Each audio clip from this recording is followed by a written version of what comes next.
নমস্কার সুধী ভক্তমণ্ডলী তথা আমার গুরুজন বর্গ সবাইকে প্রণাম জানিয়ে আজ আমি এই ভিডিওটা শুরু করছি একজন ভণ্ড কীর্তনিয়া সম্বন্ধে কিছু কথা বলার জন্য। তো আমি কার কথা বলছি নামটা না বললেও আপনারা অনেকেই হয়তো বুঝতে পারছেন। যাই হোক, সেই সব কথায় আমি পরে আসছি। তো এখন যে কথাটা আমি বলবো, যে আপনারা সবাই জানেন যে সম্প্রতি গঙ্গাসাগর মেলা চলছে, আর সেই গঙ্গাসাগরে দেশ দেশান্তর থেকে বিভিন্ন সাধু বৈষ্ণব আসছে সেখানে পুণ্য স্নান করার জন্য। আর এই ভণ্ড কীর্তনিয়া সেই গঙ্গাসাগর সম্বন্ধে কি মন্তব্য করেছেন একবার আপনারা শুনুন।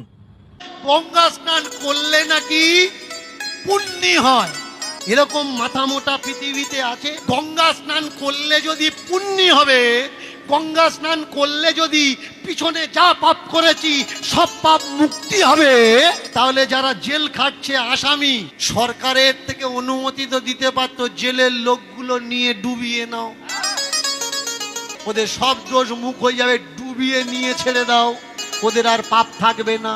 না ভাই, গঙ্গা স্নানে গেছেন, বাউন্ডারি করে দিয়েছেন, এক জায়গায় কোটি কোটি মানুষ স্নান করেছে, ওই জায়গায় এবারে বলুন তো জল পরিষ্কার আছে না ঘোলা হয়েছে?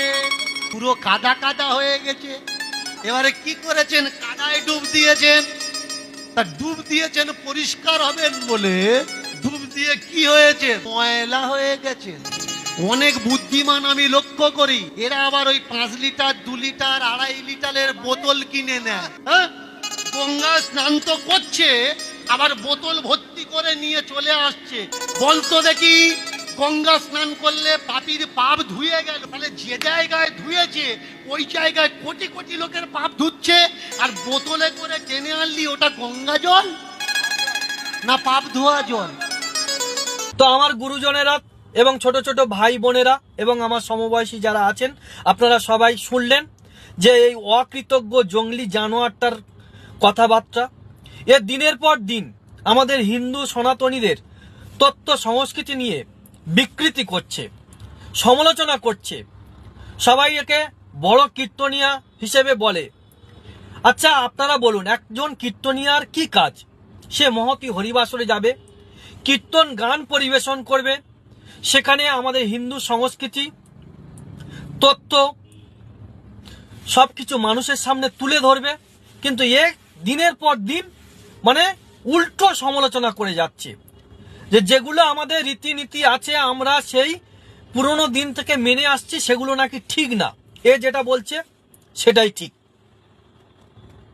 এখানে কি বলেছেন একবার আপনারা দেখেছেন? যে সেখানে নাকি পাপ ধোয়া জল মানুষ নিয়ে আসছে, এটা আপনি মেনে নেন?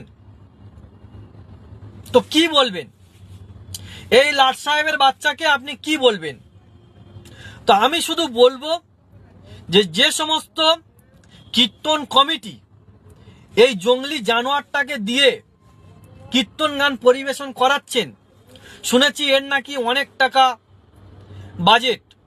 তো আমি বলবো ওই টাকা থেকে সামান্য অল্প কিছু টাকা দিয়ে একটা ছোটখাটো কোনো কীর্তনিয়াকে এনে কীর্তন গান পরিবেশন করুন, মানুষ শুনবে, আর বাকি টাকাটা দুস্থ মানুষের সেবায় দান করুন, তাতে মনে হয় অনেকটা পুণ্য অর্জন হবে।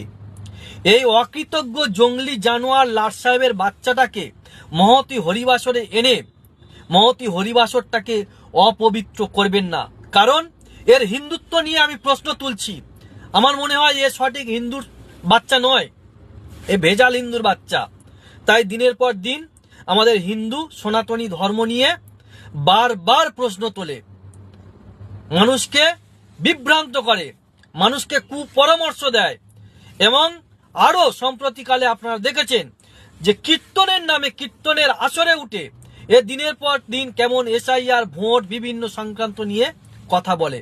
তাই আমার মনে হয় এ কীর্তনীয় নয়, এ একটা জঙ্গলি জানোয়ার। এছাড়া আর কিছু বলার নেই। যদি আমার কথাগুলো ঠিক মনে করে থাকেন অবশ্যই ভিডিওটা শেয়ার করবেন। সবাই ভালো থাকবেন। জয় নিতাই, জয় গৌ রাধেশ্যাম, জয় মহাপ্রভু।